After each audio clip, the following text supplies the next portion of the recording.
순국 제11장 사면초가. 해가 바뀌고 을사늑약은 2년차를 맞으면서 탄탄하게 뿌리를 내려갔다. 밀사로 보낸 이용익이 이를 실패하고 돌아오지도 못하자 비통한 심정을 주체할 수 없었던 왕은 정월 초하룻날 만 백성 앞에 국서를 통해 을사늑약은 불법이므로 무효라고 선언하려고 했다. 그런데 미리 국서를 본 친일파 대신들이 완강하게 저항하고 나섰다.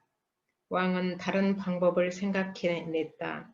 미국인 헐버트를 왕실 고문으로 임용하여 국외국 국가원수들에게 밀서를 전달하는 비밀 특사로 파견했다. 왕의 밀서를 받아든 헐버트가 반드시 성공하리라 다짐하고 떠났지만 열강들은 냉담했다. 헐버트가 도리 없이 돌아와 영국 런던 트리뷴지 기자인 스토리에게 부탁할 것을 권했다. 헐버트의 조언대로 왕은 선교자 겸 기자인 스토리에게 친서를 주며 길을 찾아달라고 부탁했다.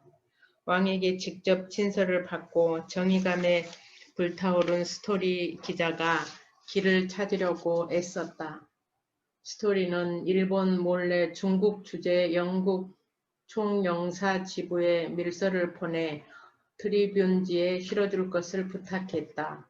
스토리 덕분에 왕의 친서는 런던 트리뷴지에 발표되어 을사늑약이 불법이라는 왕의 주장이 영국에 알려지게 되었다. 그런데 조선이 어느 나라인지 알지 못하는 영국 국민들은 관심이 없었다. 영국 정부도 민감한 국제 정세에 관한 문제는 관망하는 것이 상책이라고 생각했다. 결국 기대하는 성과는 얻을 수 없었지만 왕의 주장은 영국인 베델과 양기탁이 함께 만드는 대한매일신보에 실리게 되었다. 무언가 될 것만 같은 분위기가 돌기 시작하고 그때 베델이 몹시 흥분된 목소리로 양기탁에게 속삭였다. 곧 헤이그에서 만국 평화회의가 열린다는 정보가 있어요. 그때 일본의 불법을 알리세요. 베델, 그게 정말이요? 벌써 7월 5일로 날짜가 잡혀 있으니 3개월 남았군요. 서둘러야 합니다. 어쩌면 이게 마지막 기회인지도 모릅니다. 양기탁이 급히 회영에게 달려왔다. 하늘이 내린 기회를 놓쳐서는 안 됩니다. 만국 평화회의에 밀사를 보내는 길을 찾아야 하지 않겠습니까? 폐하께서 들으시면 이보다 더 반가운 일이 없을 것이오. 먼저 폐하와 밀통할 수 있는 길을 모색해야 합니다. 왕은 2번이나 밀서를 보냈다가 발각된 탓에 일본군은 왕이 거처하는 경운궁, 덕수궁을 겹겹이 에워싸고 있었다. 왕과 밀통을 트기 위해서는 양파 껍질을 벗기듯 일본군의 감시망을 뚫어야 했다. 감시망은 눈에 보이는 것 외에도 일본 공사 하야시 곤수케가 요소마다 심어놓은 첩자가 왕의 일거수일투족을 감시하고 있었다. 왕과 가장 가까운 사람들을 물색해야 했다. 오당 동지, 무슨 좋은 방도가 없겠습니까? 서경 형님께 말씀드려 폐하의 측근인 조정구 대감과 내관 안호영을 만나보자고 의논을 해야겠습니다.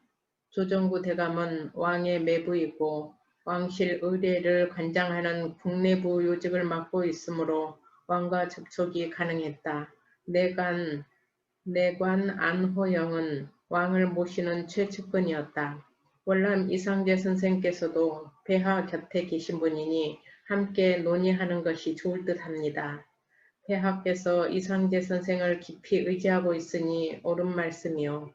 이상설이 을사늑약 사건으로 참찬관을 버렸을 때 이상재 또한 관직을 버리고 말았다.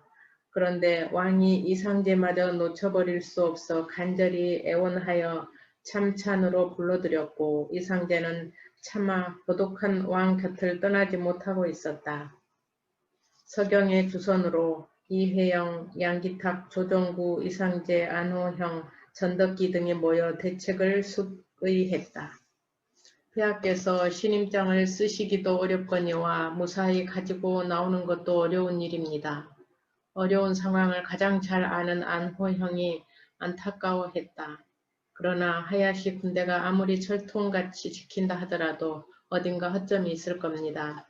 바로 그겁니다. 그걸 찾아내야 해요. 그리고 특사를 천거하는 일이 매우 중요한데 과연 특사로 누가 적합하겠소이까? 양기탁이 미리 특사부터 정하자고 했다. 외국어에 능할 뿐만 아니라 국제법에도 밝은 사람이니 정사로는 지금 용정에 있는 이상설이 적합하다고 봅니다.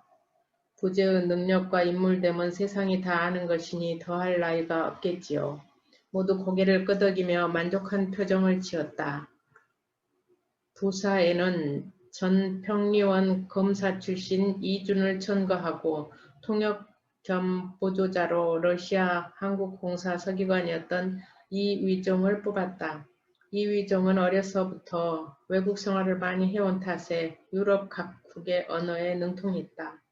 부사로 천거한 이준은 을사늑약 이후 상동도회를 드나들면서 일할 기회를 찾던 중이었다. 그는 왕이 새로운 사법제도를 도입하면서 세운 법관양성소 제1의 출신으로 일본 와세다 대학에서 국제법을 공부한 조선 당대 최고의 국제법 전문가의 한성재판소에 이름난 검사였다. 건장한 체격에 상대를 압도하는 카리스마를 갖춘 이준은 역시 과감했다.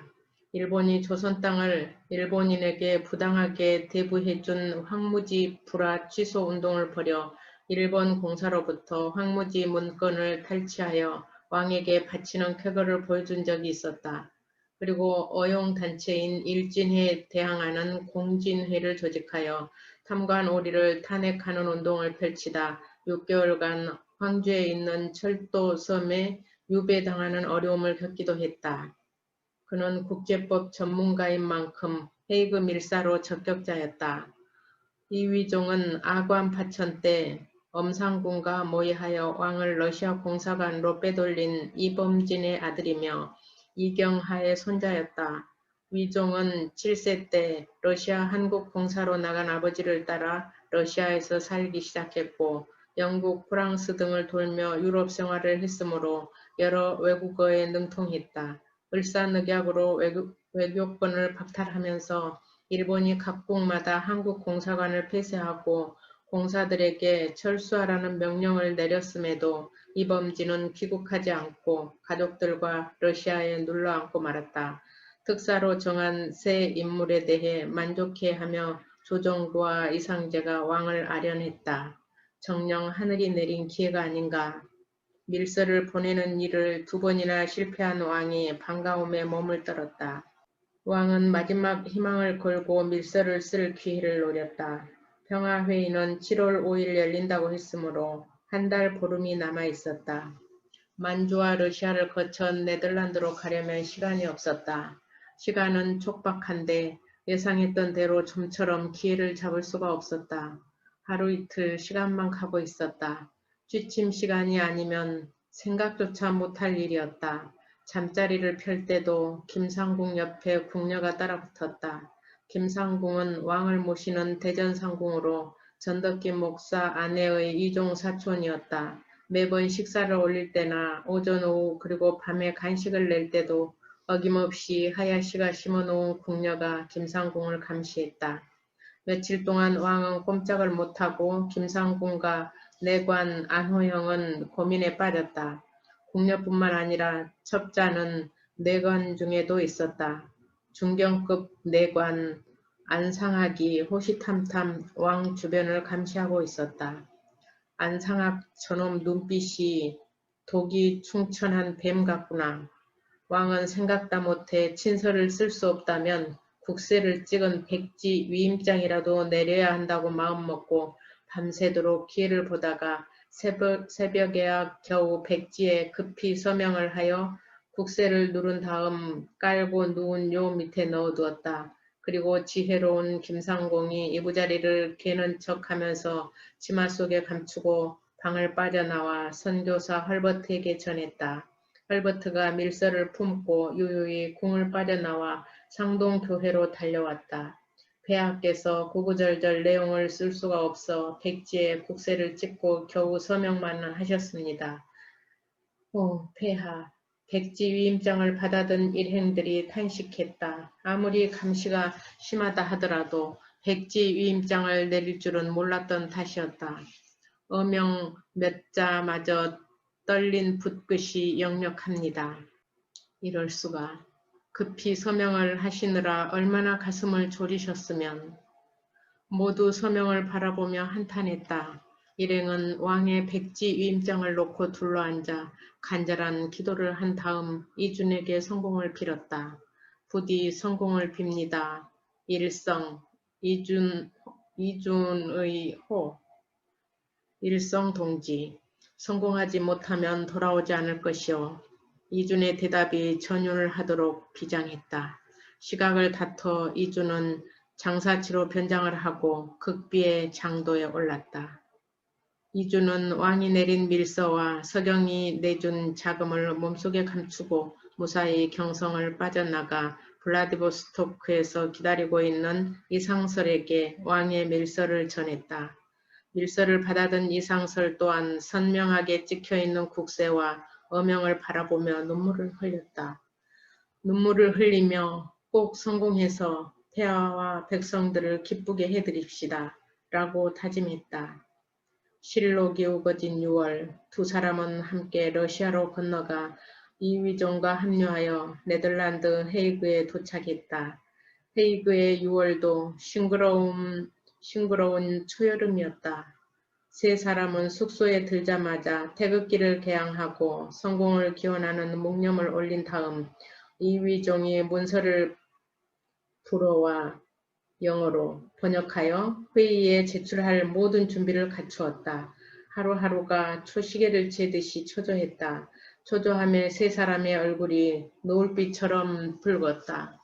다혈질 이준의 얼굴은 아예 불꽃을 피운 듯 했다. 일성 동지께서는 얼굴에 화톳불을 놓은 듯 하지 않습니까? 이상설이 이준을 향해 고개를 갸웃거리며 말했다. 아무래도 일성 선생님 얼굴이 예사롭지 않습니다. 이휘종이 이준의 얼굴을 유심히 바라보며 놀랐다. 이준이 움찔하며 얼굴을 감추려고 했다. 이제 보니 일성 동지 얼굴에 종기가 난 게 아니오.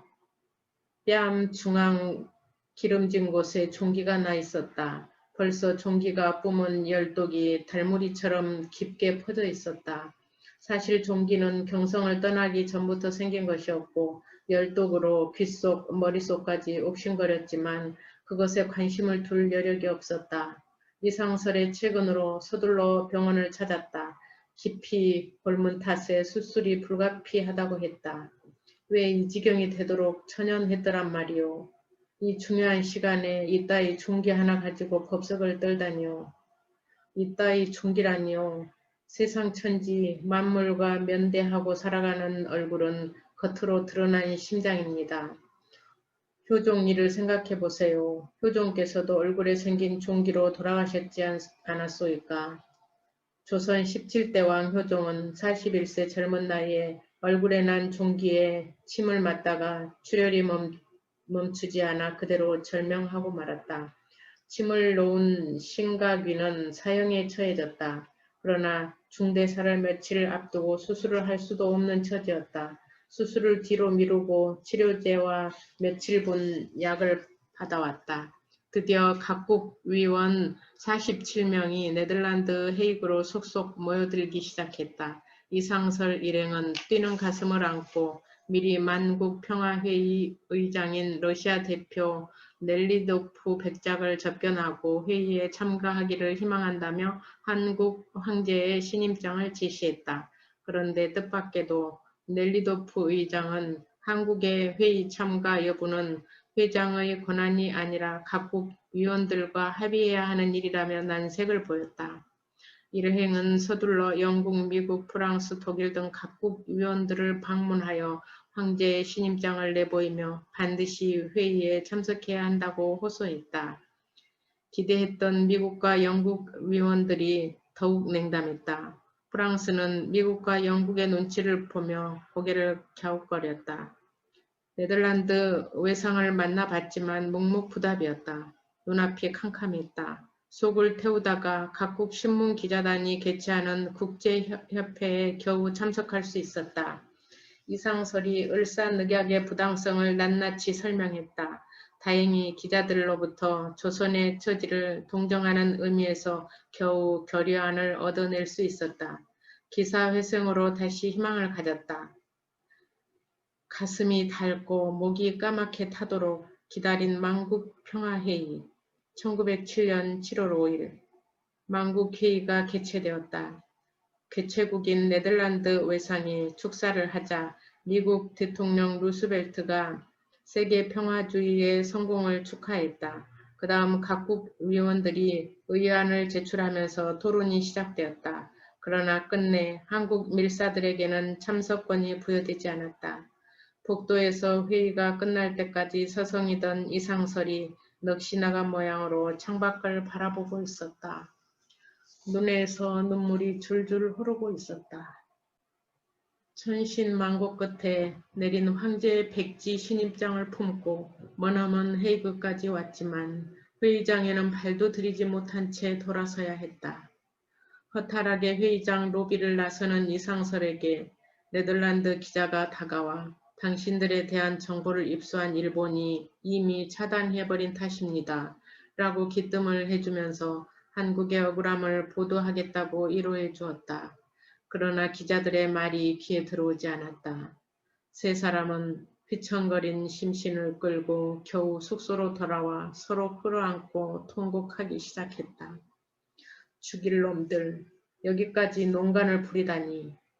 이준이 벽을 치며 일본의 방해 공작을 질타했다. 분노하는 이준의 얼굴이 용광로 불꽃처럼 타오르고 있었다. 다음 날 네덜란드 신문이 만국평화회의 결과를 보도하면서 한국의 사정을 들어 일본의 폭거를 질타했다. 한국의 사정을 들어 일본의 폭거를 질타했다. 로비에서 말한 그 기자였다. 고마운 일이었지만 그곳으로는 아무것도 할 수 없었다. 이제 헤이그를 떠나는 일만 남아 있었다. 그런데 도저히 떠날 수가 없었다. 일행은 주최국인 네덜란드 정부에 항의하기 시작했다. 만국의 평화를 위해 회의를 한다는 사람들이 일본의 강제 불법으로 당하고 있는 조선을 일부러 초청하여 사정을 헤아려야 마땅함에도 불구하고 황제의 밀서를 가지고 머나먼 길을 어렵게 찾아온 밀사들을 거부해버린 것은 평화를 짓밟는 처사라고 외쳤다. 세 사람은 7일 동안 외롭고 고독하게 항의 시위를 벌였지만 네덜란드 정부는 꼼짝하지 않았다. 일행은 지쳐갔다. 이준의 몸이 갈수록 나빠졌다. 얼굴이 녹익은 홍시처럼 붉었다.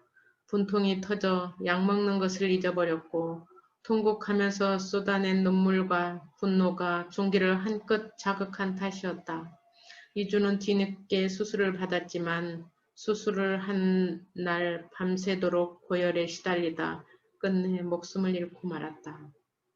부재 나라를 찾거든 나를 꼭 조국 땅에 묻어주시오. 부탁이오. 일성 동지.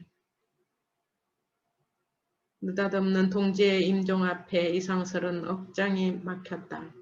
이위종과 둘이서 49세 이준을 낯선 땅 헤이그 공동묘지 에이큰 다윈원에 감회장을 해주면서 한없이 통곡했다. 반드시 나라를 찾아 동지의 유해를 고국으로 모시겠소. 그때까지만 이 낯선 곳에서 참아주시오.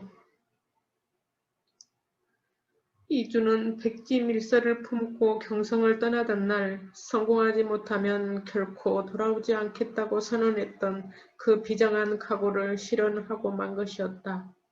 로비에서 만났던 그 고마운 기자가 안타까운 마음으로 다시 기사를 썼다.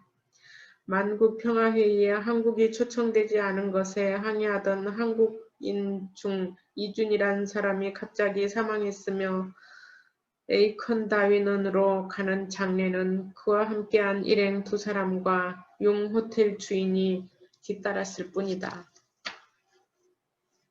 일본의 방해로 밀사들이 만국평화회의에 발도 딛지 못했고 격분하여 이준이 자결했다는 소문이 국내를 뒤흔들었다. 갑자기 죽은 이준이 자결한 것으로 국내에 전해진 것이었다. 어떻든 이준은 일본 때문에 억울하게 목숨을 잃은 것이었다. 여기저기서 의병들이 봉기한다는 정보가 통감부로 쇄도하자 일본이 당황했다. 황실에서 그따위 음모를 꾸미고 있을 동안 경들은 도대체 뭘 하고 있었단 말이오. 이토가 버럭 화를 냈다. 총리 대신 이완용이 생각에 잠겼다. 이토의 추천으로 참정 대신에 이어 총리 대신에 오른 이완용은 이제 무슨 일이든지 마음껏 할 수 있었다. 일본에서는 헤이그 만국평화회의에 밀사를 보냈다는 이유로 보호조약을 위반했다면서 하야시를 서울로 보냈다. 이완용 총리 대신은 서둘러 어전회의를 열었다. 역시 이토의 추천으로 일진해 거두이면서 농상공부 대신이 된 송병준이 왕에게 황제가 친히 일본 천황을 방문해 사죄하든지 아니면 하세가와 대장을 찾아가 사과해야 한다고 윽박질렀다. 총리 대신 이완용은 송병준이 하는 양을 말없이 바라보고만 있었다. 이완용은 무슨 일을 하든지 함부로 나서는 법이 없었다. 주변에서 초벌 작업을 해 놓으면 상황을 봐가면서 자신에게 유리한 쪽으로 방향을 틀어가는 식이었다. 송병준이 왕의 길을 완전히 빼버렸다고 생각되자 그때서야 이완용이 나섰다. 폐하, 그래야 합니다. 내가 감히 짐에게 명령을 하다니. 황태자에게 정사를 대행케 하여 일본을 달래는 것이 최선의 방책입니다. 이완용은 이미 빗살을 거둔 해 서산마루에 걸친 빛깔만 붉은 저녁해 같은 왕을 두려워하지 않았다. 세상에서 이토가 가장 두려웠고 이토가 가장 존엄했다. 왕이 좀처럼 말을 듣지 않자 이완용이 왕을 조르기 시작했다. 이토 통감께서 통분하고 있습니다. 폐하, 이대로 가다가는 필시 국가에 중대 사태가 발생할 것입니다. 중대 사태라니 그게 무엇이냐? 나라의 운명에 걸려있는 문제입니다. 그러니 태자에게 어서 황희를 대리케 하소서. 경은 통감의 사주를 받아 짐을 팔아먹으려고 하질 않느냐. 왕이 분을 못 이겨 자리에서 벌떡 일어나 고함을 지르다 쓰러지고 말았다. 그리고 이틀 만에야 겨우 의식을 회복하여 침실에 누워 있었다. 이완용은 다시 자리에 누워있는 왕에게 줄기차게 대리를 독촉하고 나섰다. 이틀 동안 침실 밖에 진을 치고 앉아 밤낮을 가리지 않고 시위를 했다. 견디다 못한 왕은 이른 아침 군국의 대사를 황태자에게 대리하게 한다는 조칙을 1907년 7월 19일 새벽 6시 발표했다.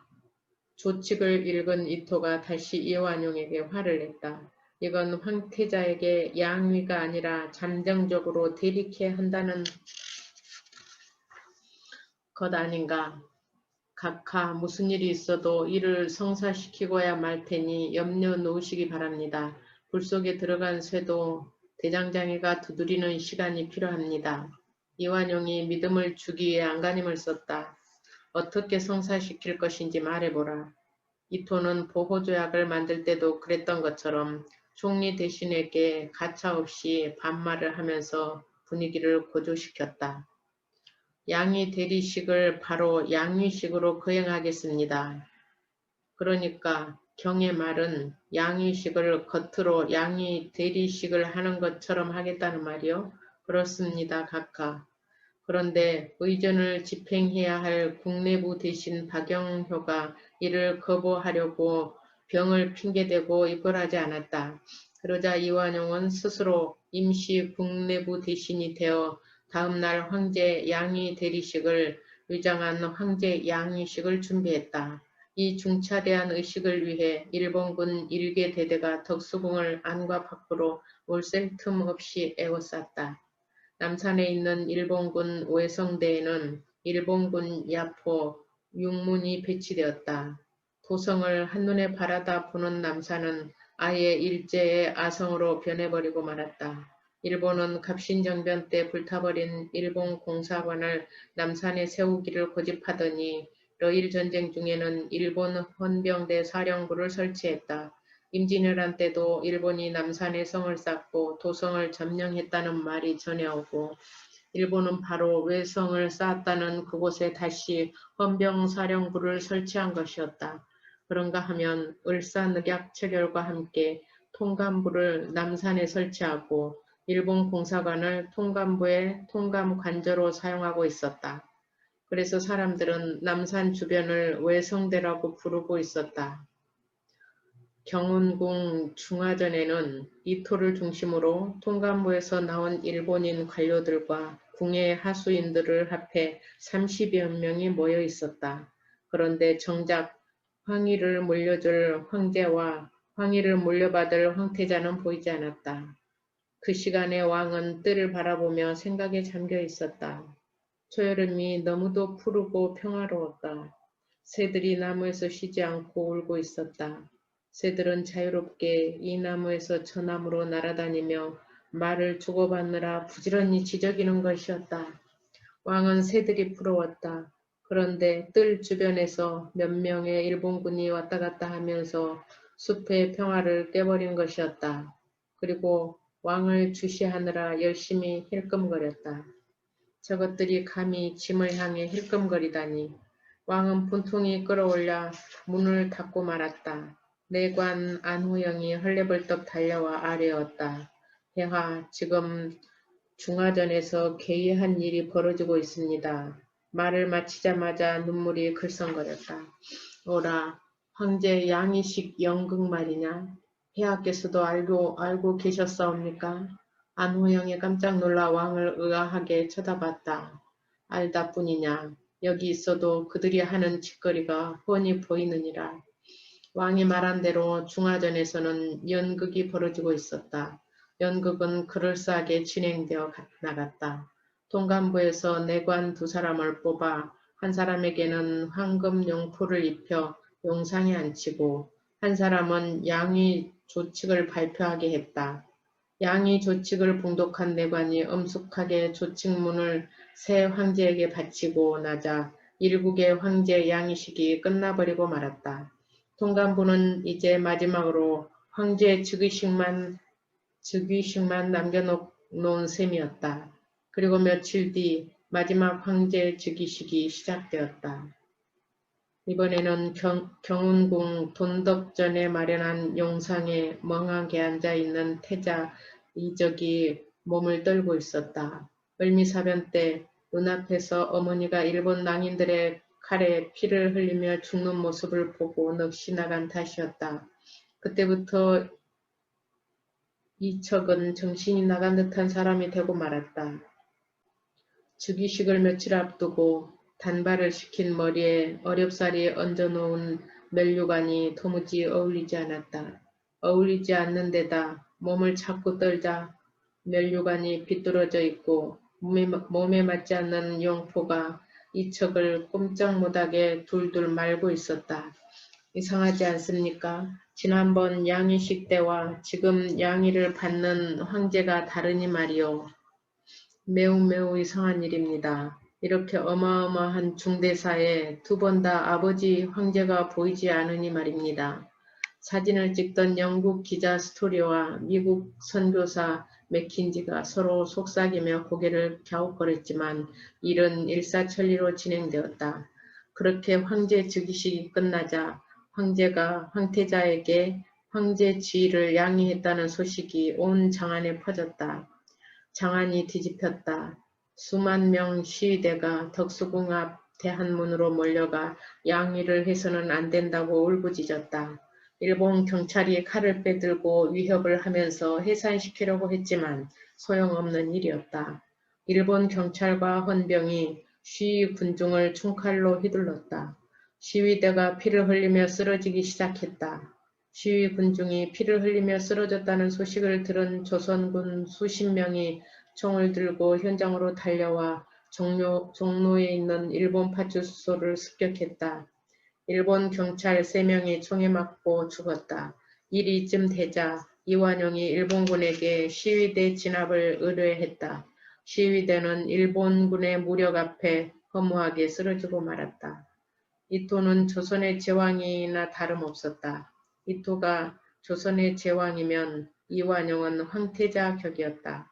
이완용은 공을 세운 보답으로 일본으로부터 훈장, 우길 동화장을 받았다. 황제가 된 순종으로부터는 정사를 새롭게 하는 지금 내각 대신들이 충성을 다해 전력을 바친 탓에 대신들 공적이 현저하게 나타나고 있다고 칭찬하면서 이완용에게는 이화 훈장을 내리고 다른 대신들에게는 태국 훈장을 내렸다. 순종은 이토를 황태자가 된 이은의 태사로 삼고 이완용을 소사로 삼았다. 이토는 형식상 태사이고 실질적으로 이완용이 이은을 맡은 것이었다.